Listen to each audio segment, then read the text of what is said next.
함께 보실 말씀 요한복음 6장입니다. 요한복음 6장 1절에서 15절 말씀을 함께 보도록 하겠습니다. 여러분, 우리나라는 아무리 가난해도 먹을 것이 없어서 굶어 죽는 사람은 아마도 없을 것 같은데요. 물론 무엇을 먹느냐의 차이는 분명하게 있겠지만 먹을 것이 없어서 굶주린 사람은 많이 없을 것입니다. 여러분, 이처럼 우리는 풍족한 삶을 살아가고 있는데요. 먹을 것이 없어서 걱정하지 않는 하루를 살아갈 수 있는 놀라운 축복을 우리는 분명하게 받았다라고 부인할 수가 없습니다. 여러분, 그렇다면 먹을 것이 있고 한마디로 의식주가 다 해결되면 사람은 사람답게 살아갈 수 있을까요? 의식주가 해결된다면 인간은 감사함으로 삶을 살아간다라고 말할 수 있을까요? 그렇지 않다라는 것을 우리는 잘 알고 있습니다. 인간의 욕심은 끝이 없어서 먹는 문제가 해결되면 다른 것을 취하고 얻고 싶어서 본성을 드러내는 것이 인간의 모습이라는 것을 우리는 잘 알고 있는데요. 특별히 뉴스를 보면 유명 연예인들이 마약 관련된 범죄 소식이 심심치 않게 뉴스에서 등장하고 있습니다. 여러분, 우리는 이러한 유명인들의 모습을 보고 인간의 욕심이 얼마나 끝이 없는지를 알 수 있는데요. 분명 연예인들은 부와 명예를 다 가지고 있죠. 우리 같은 일반 사람들은 상상도 못할 차를 타고 다니고 어마무시한 집에서 살아가므로 그들은 모든 것을 다 가지고 있지만 그들 안에는 채울 수 없는 공허함이 있었기 때문에 결국에는 불법적인 약물을 접하게 된 것이라고 우리는 짐작할 수 있는데요. 여러분, 그렇습니다. 인간은 이 땅의 모든 것을 가져도 죄악된 인간 안에 잠재되어 있는 공허함을 채울 수 없다라고 성경은 분명하게 말씀하고 있습니다. 그래서 사람들은 이 공허함을 채우기 위해 좋은 음식을 찾아 먹고 좋은 집을 사고 좋은 차를 타고 더 나아가 환각 증상을 일으킬 수 있는 약물에까지 손을 대고 있다라고 말할 수 있는데요. 이러한 뉴스들을 접하면서 사실 저는 정죄와 분노와 같은 감정보다는 안타깝다라는 마음이 조금 더 컸습니다. 정말 잘 나가는 연예인이었는데, 정말 남부럽지 않은 유명세를 가진 사람이었는데 자신의 공허함을 채우기 위해 약물에 손을 대서 결국 인생이 망가진 그 사람이 너무나도 불쌍하게 느껴졌습니다.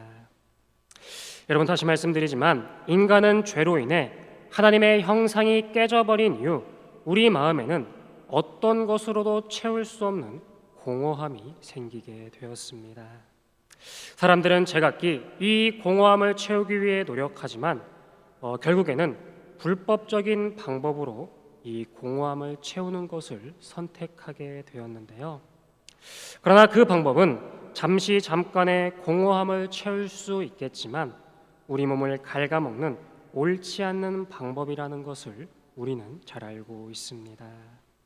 오늘 본문은 인간의 공허함을 채울 수 있는 유일한 방법을 예수님께서 설명하고 계신데요. 죄로 인해 세상의 어떤 것으로도 채울 수 없는 인간의 공허함을 채울 수 있는 방법을 오늘 말씀이 소개하고 있습니다. 여러분, 우리가 저번 시간까지 요한복음 5장까지를 살펴보면서 안식일에 관한 내용을 살펴보게 되었는데요. 그렇다면 안식일은 무엇이라고 말할 수 있을까요?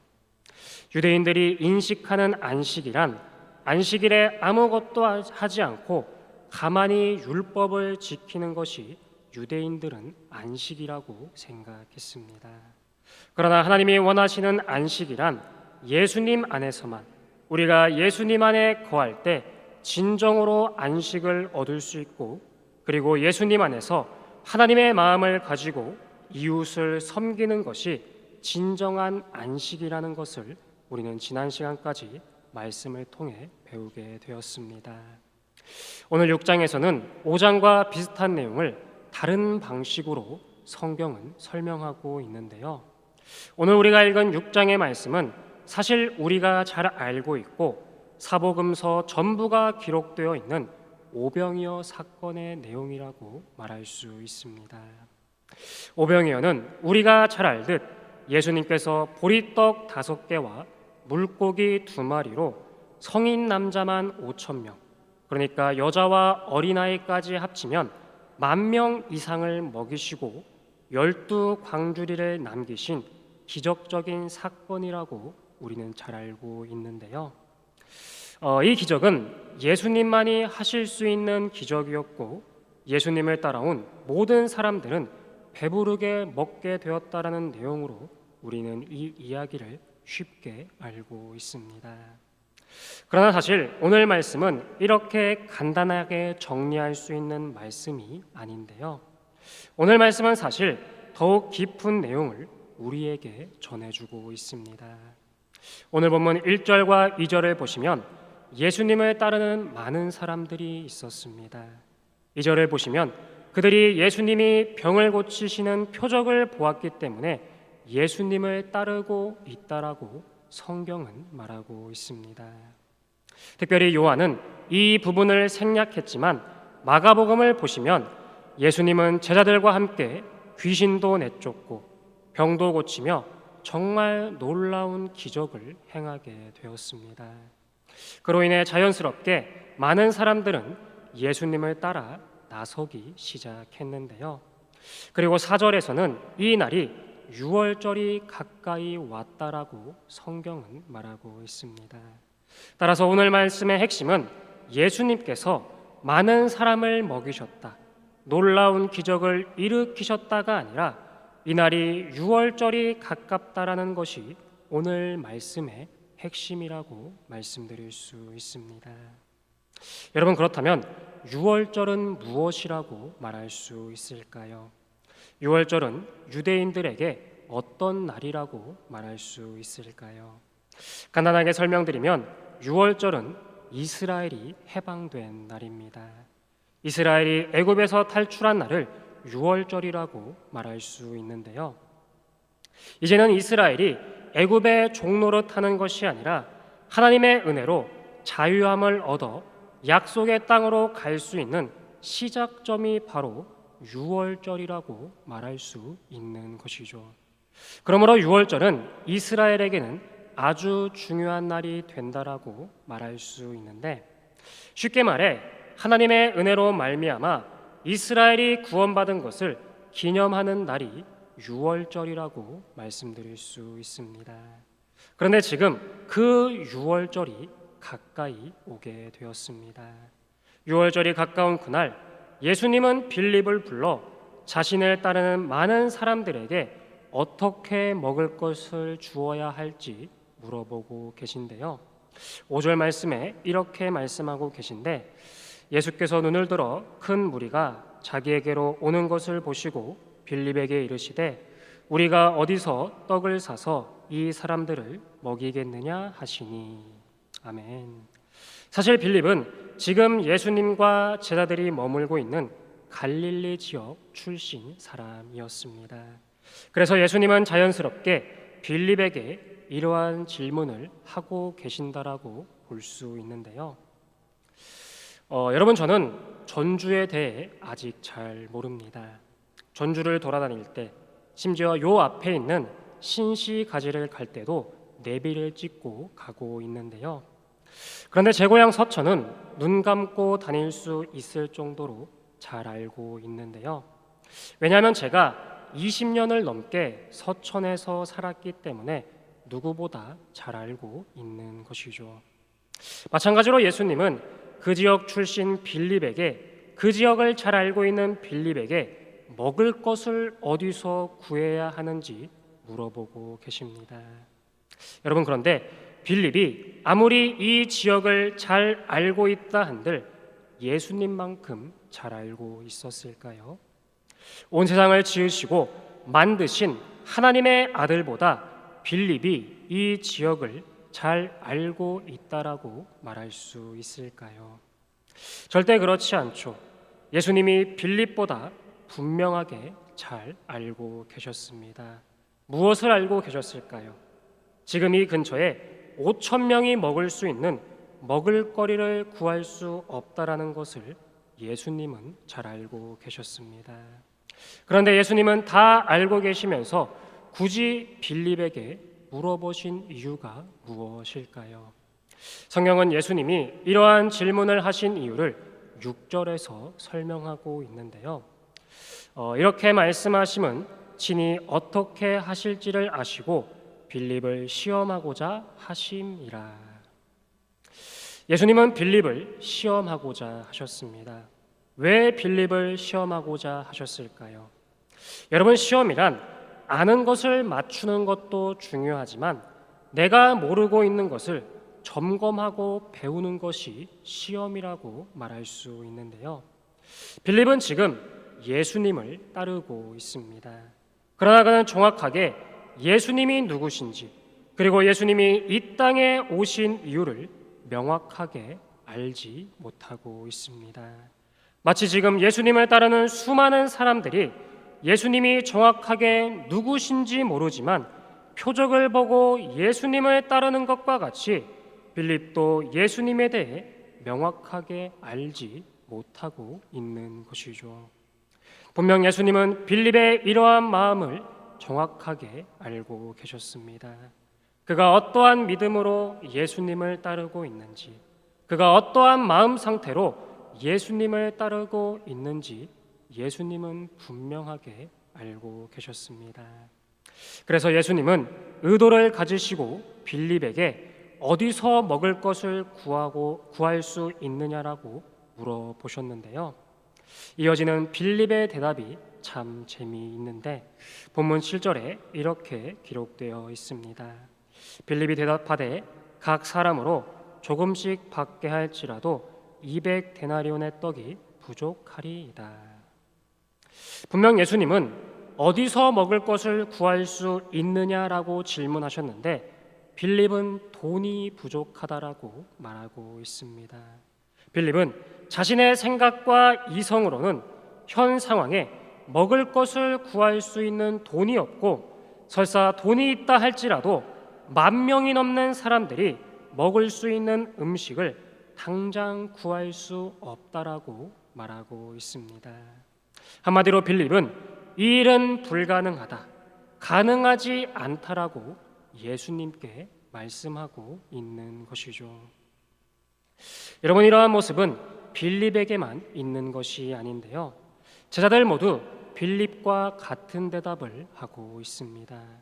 동일한 내용을 기록하고 있는 마가복음 6장 35절 이하를 보시면 제자들은 이곳은 빈들이고 자신들은 돈도 없고 가진 것이 없기 때문에 사람들을 마을로 보내서 각자 먹을 것을 해결하는 것이 가장 바람직한 방법이라고 말하고 있습니다. 즉 모든 제자들도 지금 당장 10,000명이 넘는 사람들에게 먹을 것을 구해주는 일은 불가능하다라고 말하고 있는 것이죠.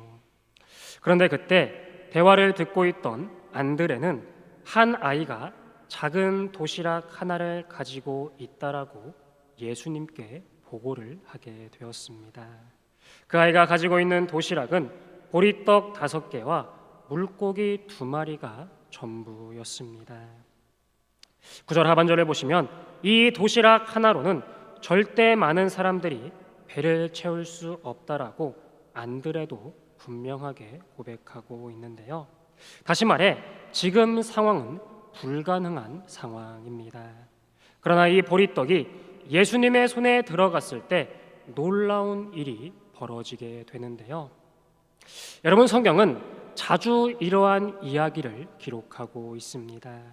모세가 양을 치던 지팡이가 하나님의 손에 맡겨졌을 때 홍해를 가르는 지팡이가 되었고, 아무런 힘도 없어 보이는 나귀의 턱뼈가 삼손의 손에 쥐어졌을 때 놀라운 힘을 발휘하게 되었고, 돌멩이 하나가 다윗 손에 쥐어졌을 때에는 그 돌로 골리앗을 쓰러뜨리는 무기가 되었음을 성경은 분명하게 기록하고 있습니다.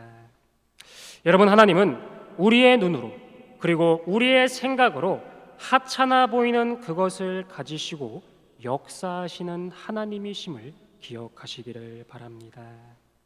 사실 우리의 상식으로는 오늘 제자들의 대답, 안드레와 빌립의 대답이 맞는 것처럼 보이죠. 먹을 것이 없으니 그냥 사람들을 돌려보내고 각자 알아서 해결하자라고 말하는 것이 가장 합리적인 방법처럼 보인다라는 것이죠. 여러분, 그런데 항상 합리적인 것이 옳다라고 말할 수 있을까요? 합리적인 것이 신앙생활에서 항상 바른 것이라고 말할 수 있을까요? 저는 오늘 이 제자들의 태도를 보면서 가데스 바냐에서 정탐꾼을 보낸 이스라엘의 장면이 생각나게 되었습니다. 민수기 14장에 이스라엘은 가나안 땅에 정탐하기 위해 정탐꾼을 보내게 되었는데요. 당시 이스라엘 인구 60만 명 중 가장 뛰어난 12명을 선발하게 되었습니다. 가장 관찰력이 뛰어나고 가장 머리가 좋고 가장 빠르게 움직일 수 있는 엘리트 중에 엘리트들을 뽑아서 가나안 땅을 정탐하게 했다라는 것이죠. 그리고 그들은 돌아와서 가나안 땅에 대하여 정확하게 보고하게 되었습니다. 그것은 하나님이 약속하신 대로 젖과 꿀이 흐른다. 그것은 아주 살기 좋은 곳이다. 그러나 그 땅은 네피림의 후손들, 거인들이 지키고 있다. 그래서 우리는 그곳을 차지할 수 없다라고 정탐꾼들은 보고하게 되었습니다. 여러분, 이들의 보고는 정확하죠. 이들의 보고대로 그 땅은 거인들이 지키고 있습니다. 그래서 그들은 합리적인 방법으로 그 땅에 들어가는 것을 포기하게 되었습니다. 마찬가지로 오늘 제자들도 정확하게 이야기하고 있습니다. 돈이 없다, 불가능하다, 사람들을 보내어 개인적으로 먹게 하는 것이 가장 정확하고 합리적인 방법이다라고 제자들은 말하고 있습니다. 그러나 여러분, 신앙은 합리성을 따지는 것이 아닙니다. 신앙은 하나님을 믿느냐 믿지 못하냐의 싸움이라고 말씀드릴 수 있습니다. 여러분, 만약 합리적인 생각이었다면 노아가 120년 동안 배를 만들 수 있었을까요? 만약 다윗이 합리적인 생각을 가지고 있었다면 돌멩이를 들고 골리앗에게 달려갈 수 있었을까요? 이들은 합리적인 생각이 아닌 하나님을 믿는 믿음이 있었기 때문에 이러한 일들이 가능했다라고 성경은 말하고 있습니다. 지금 제자들은 곁에 예수님이 계신데도 자신들의 이성과 경험을 통해 수많은 사람들을 먹이는 것은 절대 불가능하다라고 말하고 있습니다. 예수님이 곁에 있는데도 이들은 이러한 어리석은 고백을 하고 있는 것이죠. 그리고 여기에 모인 수많은 사람들도 예수님에 대해 알지 못합니다. 이들은 예수님을 따르면 기적을 볼 수 있고 먹을 것을 먹을 수 있다라는 소문을 듣고 찾아온 사람들이 분명합니다. 즉, 여기에 모인 모든 사람들, 제자들을 포함한 모든 사람들은 예수님에 대해 정확하게 아는 사람이 없다라고 말씀드릴 수 있습니다. 그러나 중요한 것은 예수님은 이들에게 은혜를 베풀어 주신다라는 것이 오늘 말씀의 핵심이라고 이야기할 수 있는데요. 예수님은 이들에게 진정한 유월절을 베풀어 주십니다.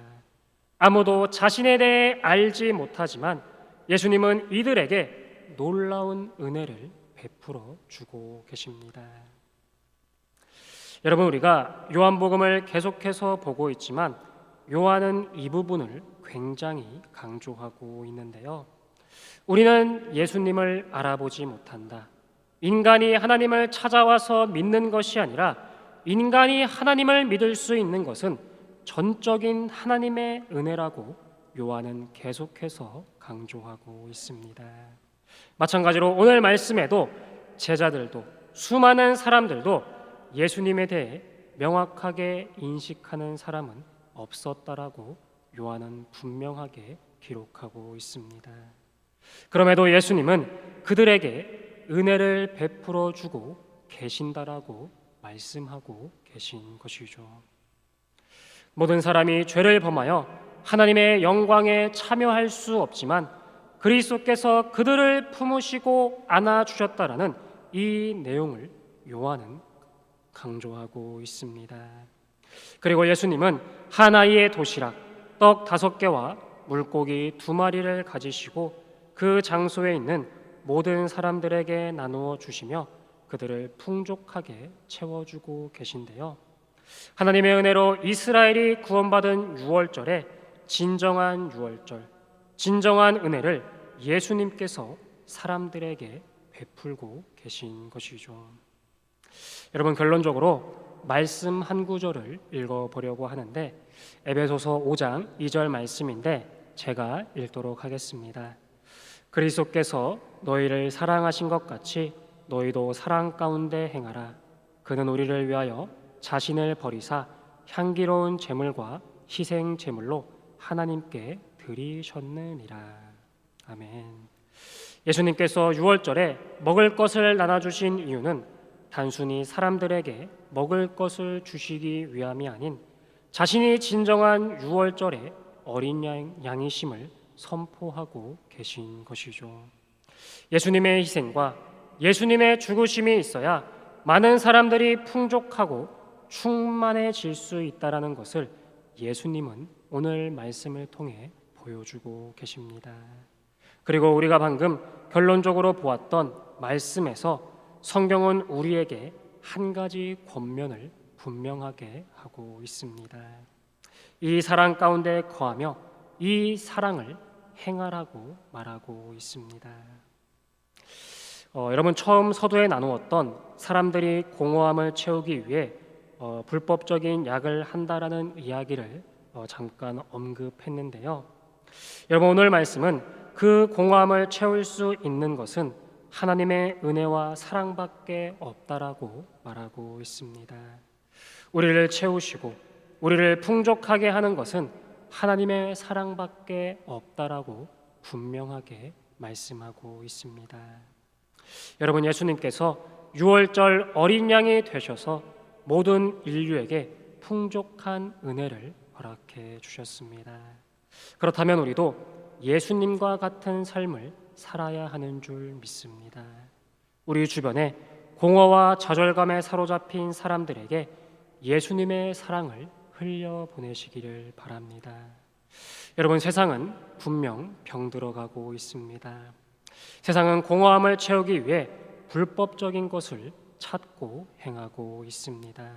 이러한 세상에서 우리가 해야 할 역할이 막중하죠. 은혜를 받은 자답게, 유월절 어린 양 예수의 은혜를 입은 자답게 이 땅에서 사랑을 실천하시고 사랑을 행함으로 어두운 이 땅을 밝히 비추시는 저와 여러분들이 다 되시기를 주님의 이름으로 부탁드립니다. 함께 기도하도록 하겠습니다. 살아계신 하나님, 주님의 크신 은혜와 사랑 너무나도 감사합니다.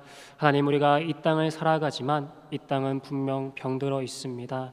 죄로 병들어 있어서 사람들은 공허함을 채우기 위하여 세상의 많은 것들을 찾고 있고 특별히 불법적인 것을 행하며 그것으로 자신들의 공허함을 채우며 살아가려고 하고 있습니다. 그러나 오늘 말씀에서 하나님은 분명하게 말씀하고 계십니다. 우리의 공허함을 채울 수 있는 것, 우리를 풍족하게 할 수 있는 것은 하나님의 사랑과 예수님의 은혜밖에 없다라는 것을 분명하게 말씀하고 있습니다. 하나님, 이 놀라운 은혜와 사랑을 우리만 간직하고 있는 것이 아니라 우리 주변 가족들에게 그리고 이웃들에게 이 놀라운 사랑을 흘려보내는 아름다운 삶을 살아갈 수 있는 우리 모두가 될 수 있도록 주님, 우리의 삶을 붙잡아 주시고 인도하여 주시옵소서. 감사드립니다. 존귀하신 예수님의 이름으로 기도드립니다. 아멘.